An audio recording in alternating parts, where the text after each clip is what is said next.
이선균의 억울한 죽음을 이대로 보낼 수는 없다. 전지훈 편집위원. 고 이선균 배우의 죽음과 비극은 며칠이 지나도 그 억울함이 계속 생각나고 마음을 아프게 한다. 더 기막히고 가슴이 찢어지는 일은 죽어서도 물어뜯기고 더구나 시체까지 끌려다니며 클릭 장사에 이용되는 글을 보는 것이다. 그를 죽음으로 몰아간 바로 그 주류 언론과 황색 언론들이 그의 죽음마저도 클릭 장사에 이용하고 있기 때문이다. 여성가족부 장관 후보였지만 추접한 실체가 드러나자 도망가기 바빴던 김행시가 창립자인 대표적 황색 언론 위키트리는 그의 죽음마저 잘게 쪼개서 전부 기사거리로 만들어 팔아먹고 있다. 청문회 때 김행 후보는 위키트리의 선정적이고 음란한 표현과 잔인하고 혐오스러운 묘사 등을 비판받자 저도 부끄럽고 이게 지금 대한민국 언론 현실이라고 했는데 이제는 조금의 부끄러움도 벗어던진 것 같다. 고인을 물어 뜯어오던 조선일보는 심지어 마녀사냥이 이선균의 죽음을 낳았다는 내용의 기사까지 만들어 올리는 놀라운 유체 이탈을 보여주고 있다.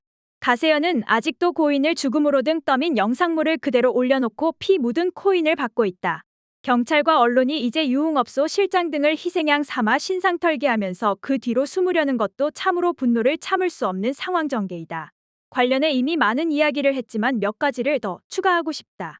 첫째, 일부 사람들은 이선균 배우의 죽음이 경찰이나 언론 탓이긴 하지만 한동훈 법무장관이나 검찰과는 별 상관이 없는데 왜 억지로 트집 잡느냐고 주장한다. 하지만 이런 사람들은 크게 착각하고 있다. 윤석열 정부에서 검찰과 경찰은 수직 계열화돼 있고 마약과의 전쟁을 진두지휘하고 독려하며 경찰을 압박한 것이 바로 법무부와 검찰이었다. 또 이선균 배우는 경찰이 자신을 끝내 무혐의 처리하지 않고 검찰에 송치하기 직전에 죽었다. 검찰로 넘어가면 피의사실 유포와 언론을 통한 여론재판 등의 모든 괴롭힘이 몇 배로 폭발할 것을 모를 수 없었다. 이번에 경찰의 모든 수법은 바로 검찰이 지난 몇 년 동안 가장 잔인한 방식으로 수사 대상인 피의자를 압박하면서 세상에 보여줘온 수법이기 때문이다. 둘째, 권력기관과 언론만이 아니라 분위기에 휩쓸려 같이 고인을 욕한 보통 사람들도 다 같이 이 죽음의 책임자라는 논리는 동의하기 어렵다. 필자도 지난번에 글을 쓰면서 우리 모두 돌아보자고 지적하기는 했다. 하지만 그것은 우리 모두가 공범이라는 물타기의 의미가 아니었다. 이렇게 말할 수 없는 이유는 먼저 사람들의 반응이 다 같지 않았기 때문이다. 고인을 마약범죄자로 몰아가거나 사생활로 비난하는 분위기에 거리를 두거나 반대 목소리를 낸 사람들도 적지 않았다. 이 모두가 같은 책임이 있을 수는 없다. 물론 분위기를 따라간 사람들도 많았다. 하지만 그 분위기를 만들어낸 경찰 권력, 언론 권력과 그것에 휩쓸린 보통 사람들을 같은 무게로 탓할 수는 없다. 중요한 것은 항상 사회구조와 권력관계이기 때문이다.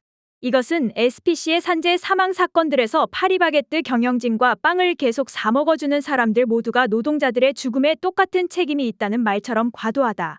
특히 누군가를 표적을 찍고 마녀사냥하며 클릭 장사하던 주류 언론들과 그런 곳에 단골로 나와서 독설로 힘을 보태던 지식인들이 우리 모두의 책임이라고 물타기하거나 심지어 책임을 떠넘길 때 참을 수 없는 분노의 마음만 더 굳어지게 된다.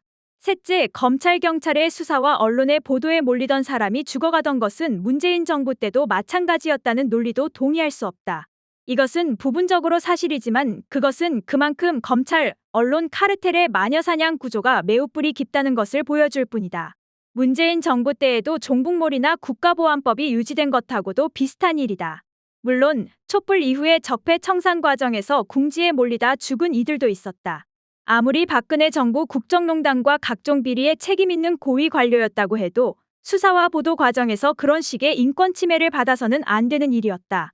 이것은 적폐의 일부였던 검찰과 언론이 촛불 이후에 무자비하게 꼬리 자르기를 하는 과정에서 자기 편의 일부까지 희생양 삼아서 벌어진 비극이었다. 윤석열 사단의 정치검사들과 족벌 언론들이 이런 상황을 주도했고 문재인 정부는 이런 구조와 방식을 방치하거나 타협한 것이 사실이다. 이런 꼬리 자르기로 화살을 피하고 시간을 번 검찰, 언론 카르텔은 나중에 다시 힘을 회복해서 조국몰이 등으로 문재인 정부를 공격했고 결국 윤석열 정부 탄생으로 권력을 되찾아가는 데 성공했다. 따라서 검찰, 언론 카르텔의 마녀사냥 구조의 핵심에 있는 가해 세력과 그것의 피해자 중 하나이면서 부족하나마 그런 구조의 개혁을 시도했던 세력을 동일시하면서 그놈이 그놈이다라고 단순화하는 것은 전혀 설득력이 없다. 더구나 문재인 시절의 검찰과 언론 개혁 시도에 무관심하거나 발목이나 잡던 사람들이 이런 물타기를 하는 것은 비겁할 뿐이다. 넷째, 이선균 배우의 고통과 비극에 가슴 아파하면서도 조국 전 장관, 윤미향 의원, 이재명 민주당 대표 등의 고통은 외면하는 많은 이들의 이중적이고 선택적인 태도에 대해서도 쓴소리를 하지 않을 수 없다. 검찰, 언론 카르텔에 의해 죽도록 괴롭힘을 당하고 벼랑 끝에 몰려왔다는 점에서 이들은 명백히 부정하기 어려운 공통점이 있다.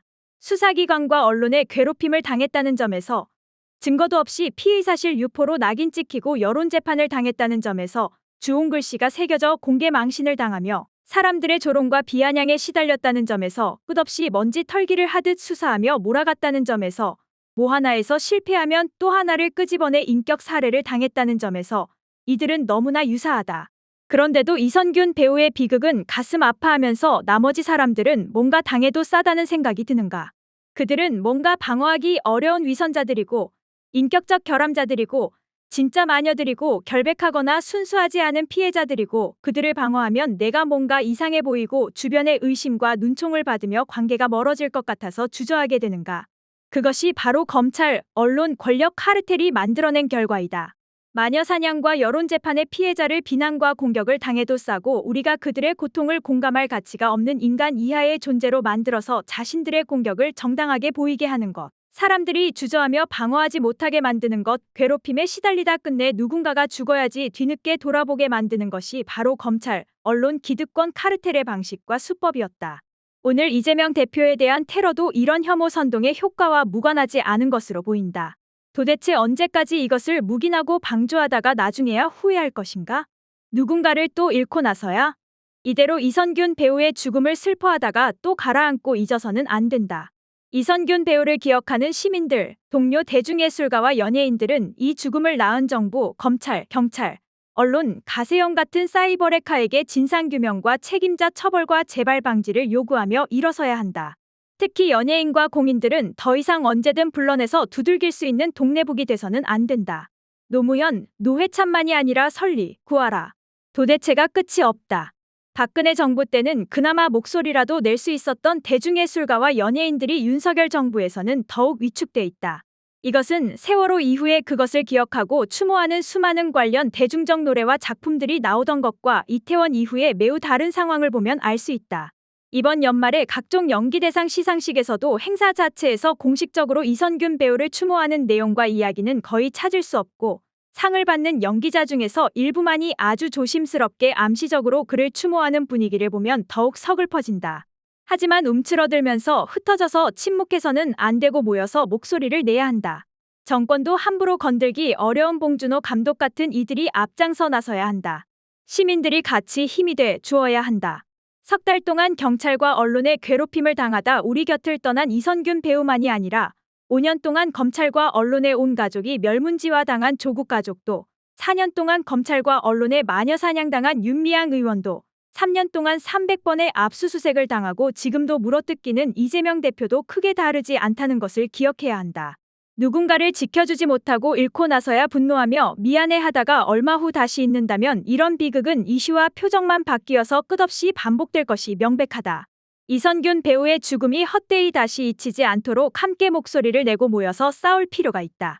이 억울함과 슬픔을 가슴에 묻은 채로 이대로 이선균 배우를 보낼 수는 없는 일이다.